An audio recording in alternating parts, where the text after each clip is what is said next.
Hello again. In this video, I'm going to discuss a very unique scenario, and that is when you are faced with the option of dual k-adic spin control.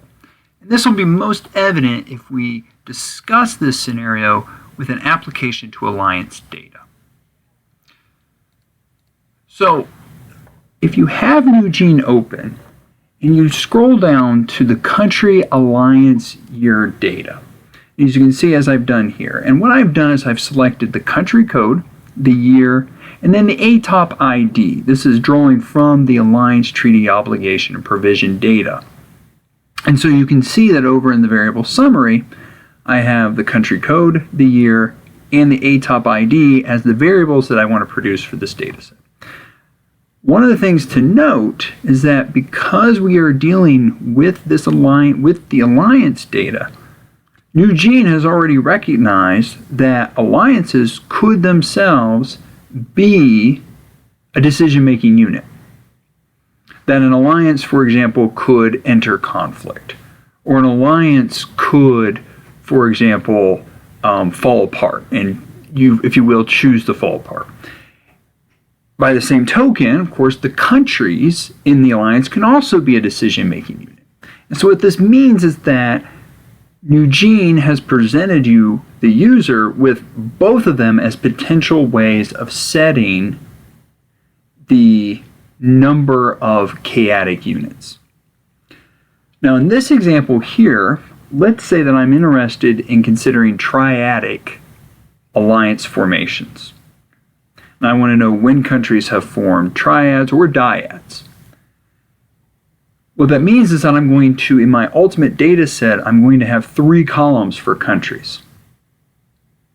Now over here you can see that I've also been given the option for alliances, and I could choose 3 columns for alliances as well,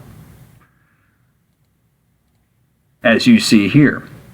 But as I'm going to show, if I choose 3 columns or 4 columns, or even 2 columns for alliances, and I've also chosen more than 1 column for countries, I'm going to produce an error. So let's go ahead and try this very scenario. So as you see, what I'm going to do is I'm going to select alliance columns equal to 3 and country columns equal to 3. I'm now going to the prepare run, and I'm only going to produce this data set for the 1950 to 1952 time period, just to keep things fairly quick. You can see I've chosen the name for the data set. It will be Alliance Test 2. Now what I'm going to do is I'm going to click on Generate Output. You can see is right away NuGene has stopped the process and with a warning that says failed. And it tells the user only a single DMU category may have its K value in the spin control set to larger than the minimum. Now unfortunately we can't make this any more descriptive than what we are already providing, because we can't provide an error message for every single unique possibility. But we think that this error message makes fairly clear that what's happened is one of the spin controls has been set to too high of a value, given that you have the option to work with 2 spin controls. So if we go back to the variables, in this case, we have both the country code and the alliance set to 3. And so we need to reduce one of them. If we reduce the country code to 1, and we go back, and we run the data, you can see that it now runs, and it produces the data set. If we select the opposite, if we select country code to be 3, and alliance columns to be 1, this will also run. Now, of course, it's asking me, well, the data set already exists. Do you wish to overwrite? Yes, I do.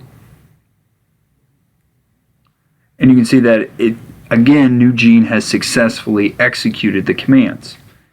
Now, if we then proceed to open up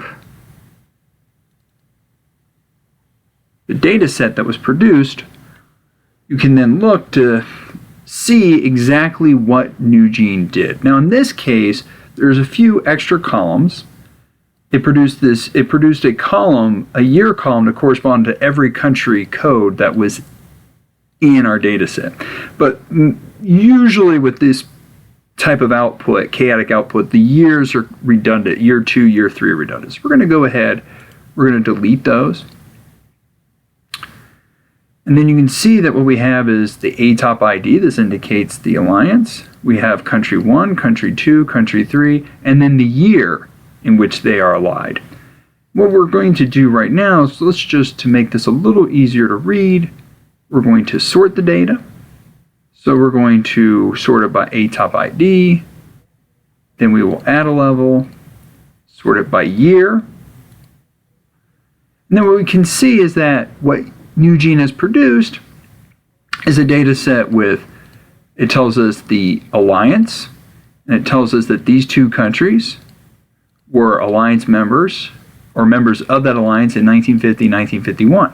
But it also goes down, if we go down to here, we can see that for this particular alliance, these 3 countries were members in 1950 and 1951. And so hence we've been able to produce now a chaotic alliance data set, at least where k has been set equal to 2. Now we would want to go through or where k has been set equal to 3, we would want to go through and potentially produce this for k equals 4, k equals 5, on up. But in the end, what we've shown here is that by setting the country code spinner to 3 and leaving the alliance spinner at its minimum value, which is 1, we've created a coherent data set. Whereas if we had set both spin values to higher numbers, NewGene would not have been able to produce a data set. Thank you.